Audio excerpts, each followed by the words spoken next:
Hey guys, a very welcome on B Learner.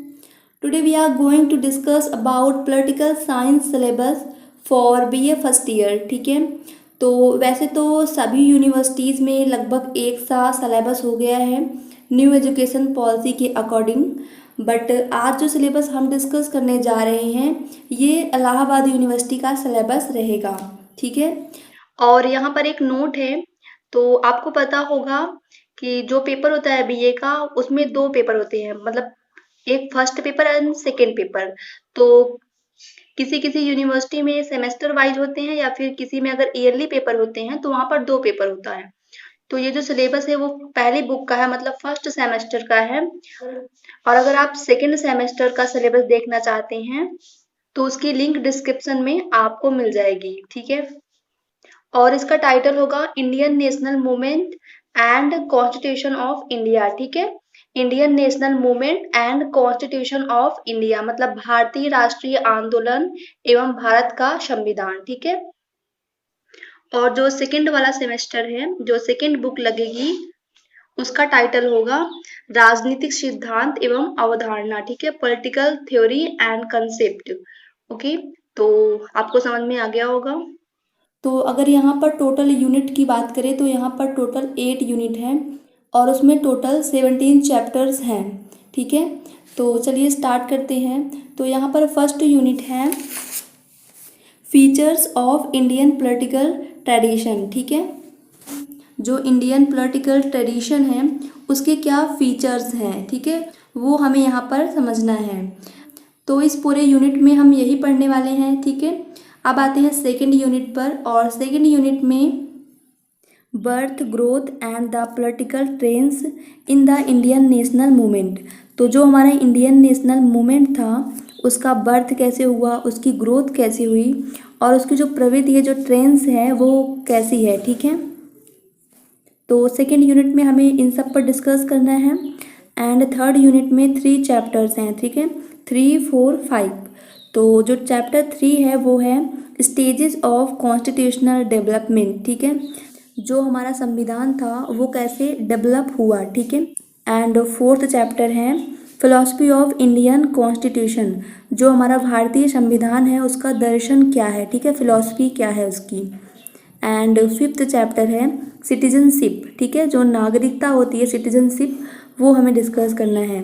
सो इस प्रकार से जो थर्ड यूनिट है उसमें 3 चैप्टर्स हैं. ठीक है, अब आते हैं फोर्थ यूनिट पे.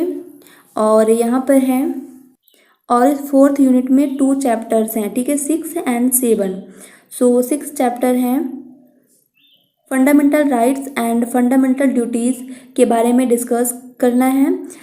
एंड जो 7th चैप्टर है उसमें directive principle of state policy discuss करना है. ठीक है, सो इस प्रकार से 6 चैप्टर है fundamental rights and fundamental duties and 7th chapter है directive principle of state policy. ठीक है, सो अब आते हैं नेक्स्ट यूनिट पे. एंड फिफ्थ यूनिट में ओनली 1 चैप्टर को कवर करना है. ठीक है, वो है concept of basic structure of constitution. ठीक है, जो हमारा संविधान है, कॉन्स्टिट्यूशन है, उसके जो बेसिक स्ट्रक्चर्स हैं उस पर हमें डिस्कस करना है. ठीक है, अब आते हैं नेक्स्ट यूनिट पे, 6 यूनिट.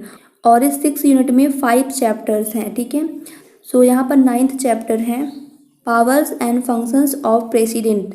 जो हमारी प्रेसिडेंट होती है उसकी पावर क्या है और उसके फंक्शंस क्या है. ठीक है, एंड 10th चैप्टर है प्राइम मिनिस्टर. ठीक है, मतलब हमें प्राइम मिनिस्टर्स के बारे में पूरा डिस्कस करना है यहाँ पर. ठीक है, एंड नेक्स्ट चैप्टर है 11th लोकसभा एंड राज्यसभा. ठीक है, जो लोकसभा होती है और जो राज्यसभा होती है उसके बारे में हमें यहाँ पर डिस्कस करना है. ये हो गया 11th chapter. And 12th chapter की बात करते हैं तो वहाँ पर हमें बताना है the relationship between the governor and chief minister. जो स्टेट में हमारे चीफ मिनिस्टर्स होते हैं और गवर्नर होते हैं उनके बारे में क्या रिलेशनशिप है वो हमें डिस्कस करना है. ठीक है, तो अब देखते हैं 13th चैप्टर.